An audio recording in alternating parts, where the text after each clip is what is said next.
tell us about this project, Brightline West. It's the second Brightline project after Florida. Give us a sense of how big a business this is in success.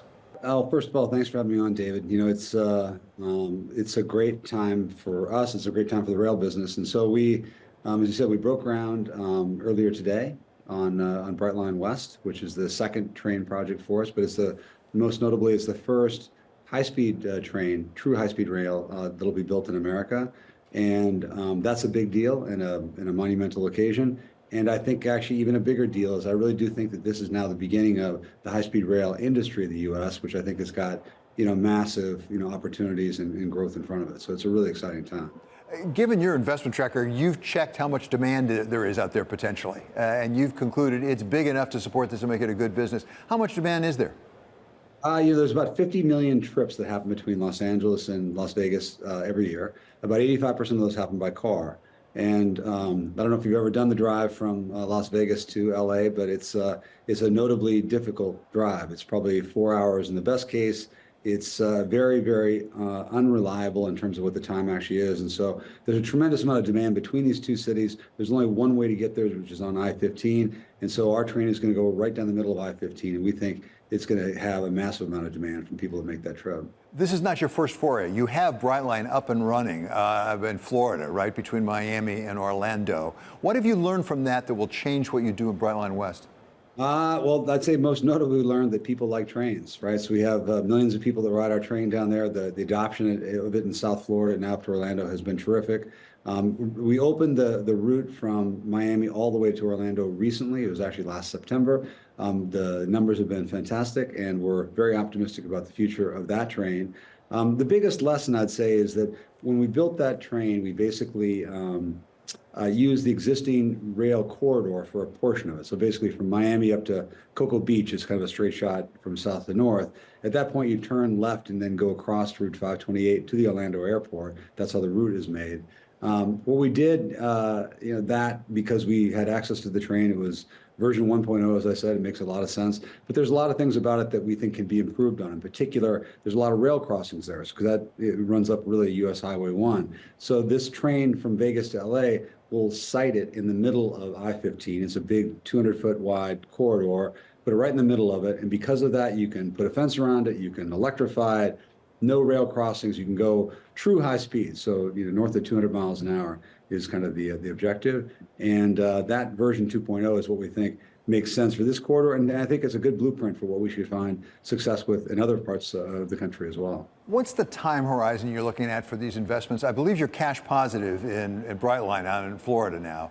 You haven't recouped the investment yet, but you're cash positive. How long until you actually recoup investment in Brightline, or for that matter, Brightline West? I think from this point forward in Brightline East, it's all systems go. We're adding more capacity this summer in June with more train cars, the same in the end of the year in December, and the same again next year. And so with that, you'll then get to higher ridership levels, higher revenues. And we think that that's a time in which we'll start to look at, different alternatives in terms of financing, bringing in equity, et cetera, et cetera. Brightline West is a bit of a different situation in that it's a unitary train line that goes from LA to Vegas. So, and as I said, there's 50 million trips that happens on that route already, most of them by car. So we think that the adoption rate for it is going to be rapid once it's up and running. And I think that the capitalization for it is also give us a lot of alternatives as a result. But I think that not only the train be incredibly popular and satisfy demand and be green and safer and all those things, I think it'll also be highly profitable and a terrific investment. I'm a big believer. Do you have a sense of when you would bring in other investors, either equity or debt? Yeah, we have brought in, modest investors. I mean, I'm a large investor in it personally, so I'm a big believer in it. I kind of eat my own cooking, so to speak, with it, and have for a long time. I think that it's an investable, project now, and so the groundbreaking today, I think, signifies kind of the next layer of it, and I think that there will be some investment opportunities both in the debt and equity side in the upcoming kind of months between now and the end of the year. And then I think as you get under construction, I think that there's lots and lots of different opportunities to grow the business, because this is something clearly can be replicated at other city pairs around the country. Tell us about the government role. We had Secretary Buttigieg come out for the groundbreaking for Brightline West. How critical is the government? Can these happen without the government really supporting them? I think in the long term, the answer is absolutely yes. But I think that there's lots of examples of government playing pivotal role to getting new industries off the ground. So if you look at the history of, Elon Musk with his SpaceX, or the electric vehicles, or subsidies for the solar business, there's lots of examples of things that started out being subsidized and then turned into be big, robust businesses. And I think the train is going to follow those same footsteps. So when you say government, there's many governments involved. So it's really a coalition of local governments and state governments and federal governments, all of them playing a big role. Obviously, the federal government in the Department of Transportation, providing a $3 billion grant was a huge part of this. But frankly, so were, the delegations from Nevada and from California. Frankly, the governor in Nevada, Governor Lombardo has been an incredible supporter. The DOT, the Department of Transportation, is our partner in Nevada for this project. So, I like to think that it takes everyone to say yes and only one person to say no to derail these kind of projects. And fortunately, we have such a compelling project that we've actually had nothing but yeses. So it's a really good position to be in. Assuming continued success, where next? And particularly for those of us in the Northeast, is there any prospect of this ever happening in the Northeast?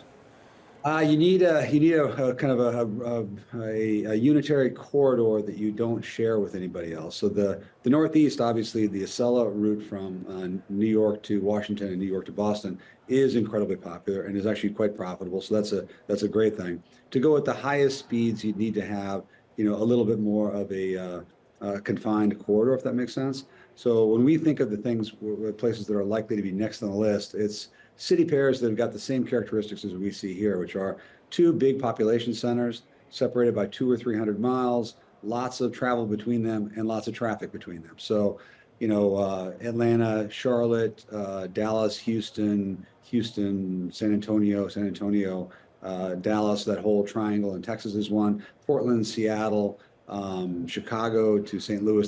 There's lots of different expressions of it. And I think that the successful launch of this will be the beginning, not again only of the next rail system, but of the rail industry. Because I think in this country we have a big automotive industry, we have a big airplane, aeronautical industry. I think it's time to have a big passenger rail industry, and it could be hundreds of thousands, if not millions, of jobs. Lots of the technology we deploy in other ways in this country deployed here, and I think that my view is that the lasting legacy of this event today and of the rail is not only the rail system, but more importantly, the rail industry that's likely to follow.